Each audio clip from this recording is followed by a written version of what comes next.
Joining us right now is Democratic Senator Chris Coons of Delaware. He was also the co-chair of the Harris campaign. He's out with an op-ed today that says Democrats can work with Trump, but not on the plans that he has outlined. Senator Coons, first of all, thank you for being here this morning. We are just looking at pictures of people entering the White House. I think we are watching Vice President Harris and Vice President-elect Vance just at the North Portico of the White House there, posing with their spouses, turning and entering the White House, along with the military aides there to smooth things along. That was a fascinating picture of the woman who ran for president of the United States, was defeated by Donald Trump, and now stands on the North Portico to greet Donald Trump and her replacement as Vice President of the United States. Okay. Senator Coons, thank you for joining us this morning. I think your point in the op-ed was pretty interesting, just this idea that you can tackle inflation or you can do mass deportations of immigration, but probably not both at the same time. Becky, thanks for a chance to be on this morning. And what we're seeing there at the North Portico of the White House is the peaceful transfer of power, something President Biden and Vice President Harris have been steadfastly committed to, making sure that today's inauguration goes smoothly. The editorial you're referencing, which was posted on the Bulwark this morning, is one where I say that if President-elect Trump genuinely intends to impose double-digit tariffs, price hikes on products coming into the United States from Canada, Mexico, and China, it'll raise prices.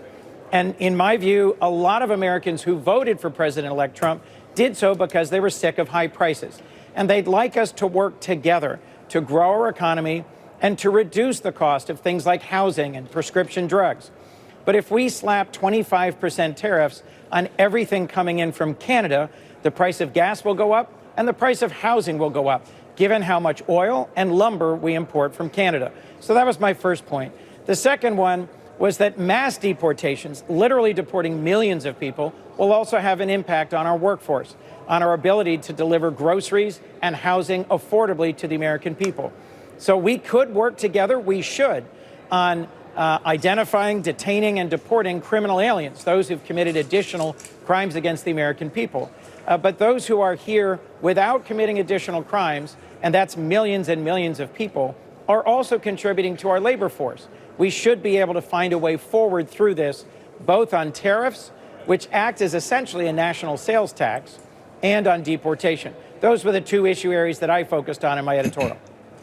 I think, look, we've had a lot of people on today and talked about this, and some of the Republican senators and others we've talked to have said, look, we're going to take care of that by doing things like executive orders to open up for more energy, more quick energy drilling without some of the slowdown with the regulatory oversight process. That will do things like bring down inflation on energy prices, which was a big part of the problem that we've been facing over 4 years. Look, we're still looking at inflation, Becky, even though it's come down. Go ahead, Senator. If I could, on that point, this past year, the United States produced more oil and gas than at any time in its history. We produced both more renewable energy and more oil and gas than the United States ever has before. So this idea that somehow unleashing drilling is going to bring down energy prices, I think flies in the face of the facts that we are already the world's leading oil and gas producer, as well as producing a record amount of renewables in the past year. Not energy prices, but prices overall, inflationary prices are up about 20% from where they were when President Biden took office. Obviously, they've come down, but those are some pretty persistent numbers, some pretty persistent price shocks to the American people. I hear your point about thinking it's going to be very difficult to keep inflation under control while you're also exporting mass numbers of illegal immigrants who are working here in this country, 8.3 million, according to the Pew Research Center. But there are also people who will say, look, you can't flout the law. You can't not enforce the law when it comes to these things. We should be looking at ways for more legal immigration. That's right. And so one of the challenges within the MAGA movement and within the incoming Trump administration is the sharp fight between those like Elon Musk, who run big tech companies, who advocate for more H-1B visas for high-skilled legal immigrants, and those like Steve Bannon and others who say, no, the whole MAGA movement was about ending immigration, both illegal and reducing legal immigration. That's a fight within the Republican caucus and the incoming administration that they're going to have to sort out. I think we need more high-skilled legal immigration in order to keep our currently strong economy moving forward. Look, in recent months, we've had record stock market highs. We've had periods of record low unemployment. I think that President Biden is leaving President Trump a strong economy, stronger than any other developed economy in how it's recovered from the pandemic.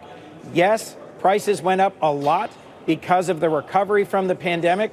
Inflation is coming down and prices have stabilized.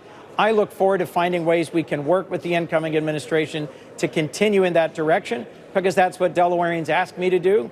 But where he wants to do things that will shoot prices up, like imposing high tariffs on our top 3 trading partners, I just think that's a bad idea.